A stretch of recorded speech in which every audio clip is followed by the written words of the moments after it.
Assalamualaikum warahmatullahi wabarakatuh. Nama saya Larin Angel Parera dengan NIM 2230201211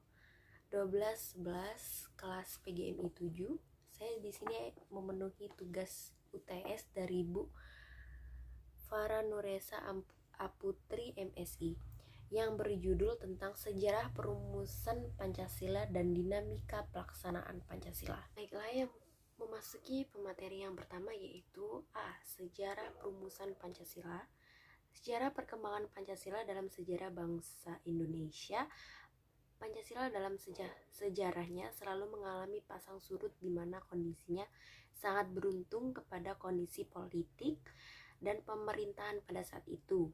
Dinamika Pancasila dalam sejarah bangsa dapat kita lihat melalui dari masa ke masa. Yang kedua, B. Dinamika pelaksanaan Pancasila. 1. Pancasila pra-kemerdekaan. Ketua BPUPKI Dr. Jimandra Wedioningrat meminta kepada sidang untuk mengemukakan dasar negara Indonesia merdeka pada tanggal 29 Mei 1945. Pada tanggal 29 Mei 1945, Muhammad Yamin mengusulkan calon rumusan dasar negara yaitu perkebangsaan, pri-kemanusiaan, dan pri-ketuhanan, pri-kerakyatan, dan kesejahteraan rakyat. Pada tanggal 1 1945, oleh Soekarno yang mengusulkan 5 dasar negara yang terdiri dari nasionalisme atau kebangsaan Indonesia, internasionalisme atau pri-kemanusiaan, mufakat atau demokrasi, sejahtera sosial dan ketuhanan yang maha atau berkebudayaan. Pada tanggal 17 Agustus 1945, setelah diadakan upacara proklamasi kemerdekaan, semua menyampaikan rekatnya atas bagi kalimat dalam rancangan pembukaan Undang-Undang Dasar 1945 yang merupakan sila pertama berbunyi ketuhanan dan kewajiban menjalankan syarat Islam bagi pemeluk-pemeluknya.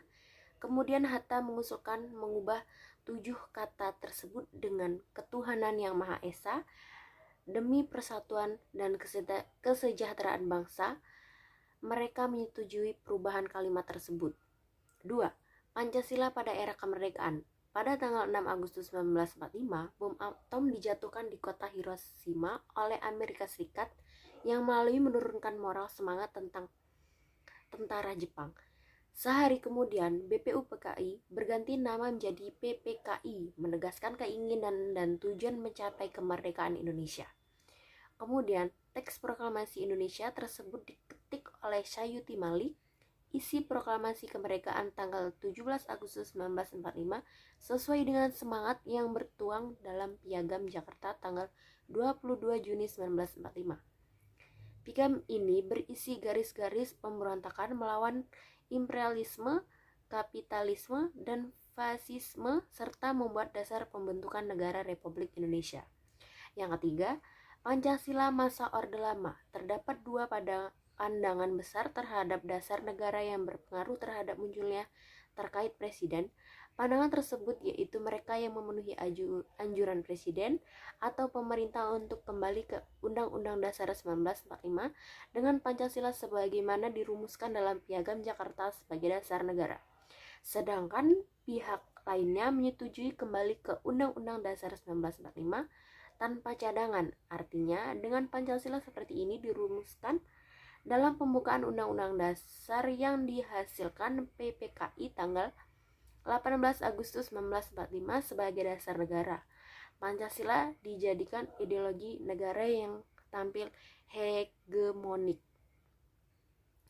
Yang keempat, Pancasila masa Orde Baru. Setelah jatuhnya Insinyur Soekarno sebagai presiden, selanjutnya Jenderal Soekarno yang memegang kendali terhadap negeri ini. Penghayatan dan pengalaman Pancasila sebagai berikut. Sila ketuhanan yang Maha Esa, sila kemanusiaan yang adil dan beradab, sila persatuan Indonesia, sila kerakyatan yang dipimpin oleh hikmat kebijaksanaan dalam permusyawaratan perwakilan, sila keadilan bagi seluruh rakyat Indonesia. Yang kelima, Pancasila era reformasi. Pancasila yang seharusnya sebagai nilai dasar moral etika bagi negara dan aparat pelaksana negara dalam kenyataannya digunakan sebagai alat legitimasi politik. Saat Orde Baru tumbang muncul fobia terhadap Pancasila. Dalam bidang ekonomi terjadi ketimpangan-ketimpangan di berbagai sektor, diperparah lagi dengan cengkeraman modal asing dalam perekonomian Indonesia. Namun demikian, kesepakatan Pancasila menjadi dasar negara Republik Indonesia secara normatif tercantum dalam ketetapan MPR. Selain kesempatan Pancasila sebagai dasar negara Pancasila pun menjadi sumber hukum yang ditetapkan dalam ketetapan MPR nomor 3 atau MPR 2000 pasal 1 ayat 3. Sekian, mungkin itu saja yang dapat saya jelaskan. Bila ada salah kata, mohon maaf.